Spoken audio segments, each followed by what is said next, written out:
President Trump tells Fox News he is considering launching new strikes on Iranian bridges and infrastructure. We've been very focused on the political impact of the war in Iran here in the United States, but you know where it might have an even bigger political impact? Israel. And for Prime Minister Benjamin Netanyahu, with us now is CNN chief data analyst Harry Enten. So the elections in Israel are different, right? Yes. It's a parliamentary system. We don't know exactly when the next election will be, but soon-ish. What are the prediction markets saying about whether Netanyahu will survive? Yeah, it turns out that Bibi Netanyahu's political luck might have finally run out, right? You know, Bibi Netanyahu, who was first elected prime minister all the way back when I was in elementary school, and of course has held on to power in some form or fashion to now when I'm long past elementary school. Look at this. Netanyahu is Israel's prime minister after the 2026 election. Look, 50 days ago it was about an even split, 51%. But down it goes, down it goes. Now we're just talking about a 1 in 3 possibility, 33% chance that Netanyahu is still the prime minister after the next elections. So Netanyahu's chances have been going down, down, down into the Red Sea as we're looking at this compared to 50 days ago. Now, part of the issue isn't, as it is maybe for President Trump, that he's fighting the war in Iran at all. It's that he's not maybe doing it more or better. Yeah.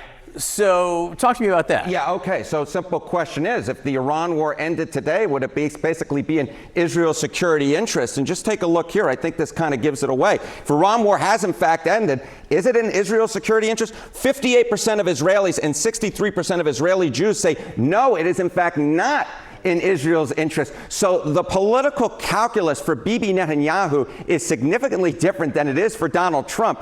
If Israel continues on in this war, it may actually be politically advantageous for Bibi Netanyahu. In a way, it simply put isn't for Donald Trump. And that is why I think we've been seeing the news reports in recent days of the two of them not necessarily lined up in terms of the goals when it comes to the war in Iran.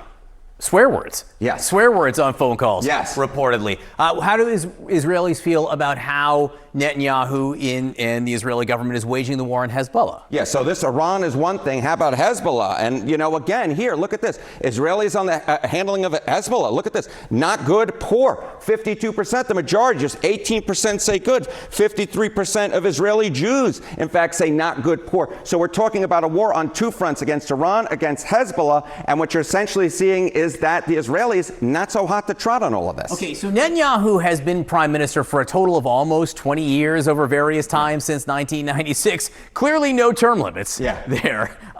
How do Israelis feel about maybe instituting such things? Yeah, okay. This might be the biggest indictment of Netanyahu of all. Two-term limit for Israel prime ministers after Netanyahu. 61% of Israelis, 65% of Israeli Jews say yes. I think that Netanyahu, you know, you eventually wear out your political welcome. We'll see. Bibi Netanyahu has pulled rabbits out of hats before, but his luck might have finally run out. The absolute ultimate political survivor. Yeah. We will see. Harry, We'll thank see. you very much. Israel has shown its continued willingness to expand the war in Lebanon, at times to the chagrin of the U.S. president. Would Israel defy the U.S. if the U.S. were to make a bad deal with Iran, or to pull back from military action against Iran? Would Israel say, we're moving ahead? Well, when you say Israel, Bill, Jim, what we're really talking about is one Benjamin Netanyahu. Yeah. 15 out of the last 17 years, he's governed the country. He's up for re-election in October. Yep. Benjamin Netanyahu played a big role in how this war began. He will not play a big role in how it ends. He is dependent on Trump. If Trump doesn't campaign for him actively, his vulnerabilities are going to increase exponentially. So yeah, Trump gives him some room to maneuver. Those two phone calls, one of which Trump said the Iranian missiles were in the air already. I don't think Netanyahu would have gone once without some sort of yellow blinking letter acquiescence in Trump. And then, of course, Trump managed to constrain what the Israelis wanted to do, which was a much more comprehensive set of strikes against Iran. But in the end, Jim, if Trump is on the cusp of a deal and the Iranians say we need something that normal humans would regard as a sustainable ceasefire, the president's going to pick up the phone and he's going to tell Benjamin Netanyahu this is what he needs. And Netanyahu is going to comply. Aaron Let's David hope Miller. we get to point. Well, we'll see. Sometimes it's not entirely in the control, even of very powerful leaders. Aaron David Miller, thanks so much for joining.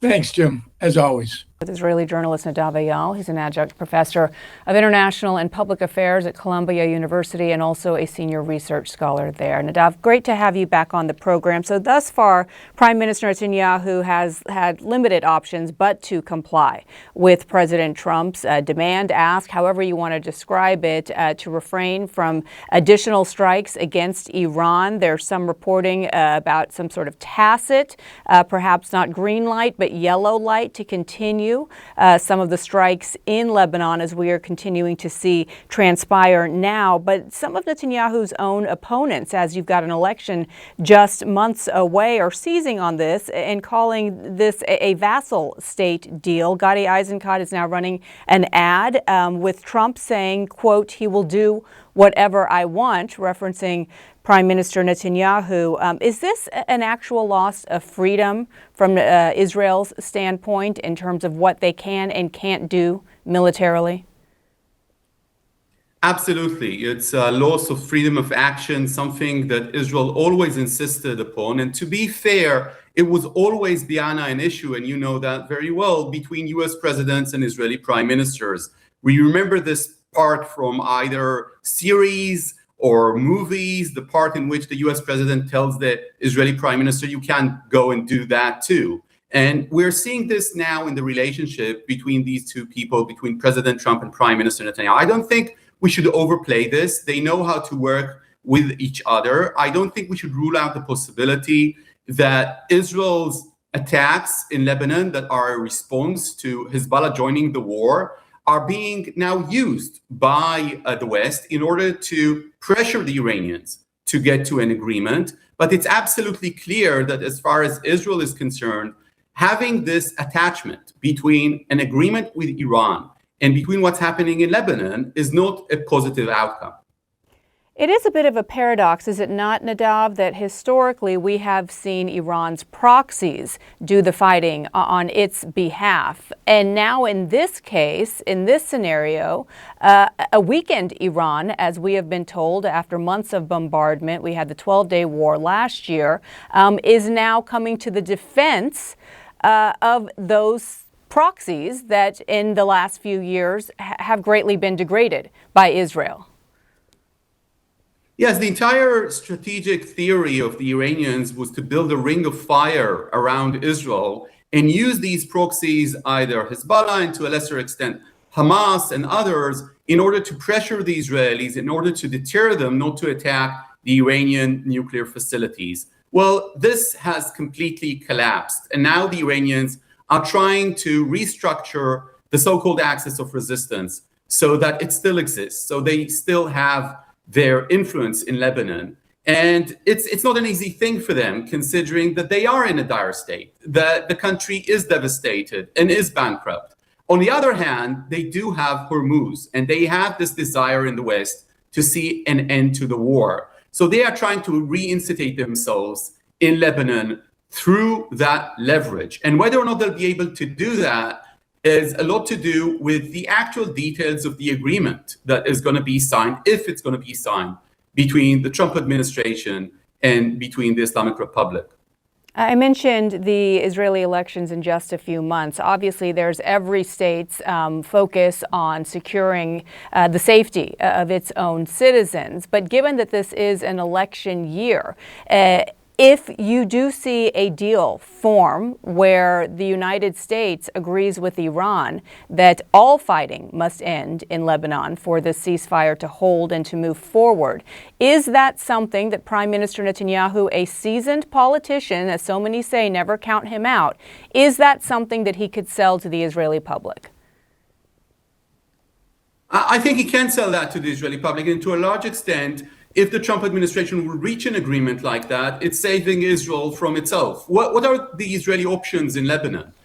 Destroying Hezbollah or disarming Hezbollah can't be done through military means of Israel. It can't occupy the entire state of Lebanon. It's not me saying that. It's the IDF's senior officers that are saying that. That means only the Lebanese society can actually disarm Hezbollah. And unfortunately, the Lebanese politicians are not courageous enough or inept to do that. So the options for Israel are indeed an agreement in Lebanon. That is the option there. It's the question of what kind of an agreement.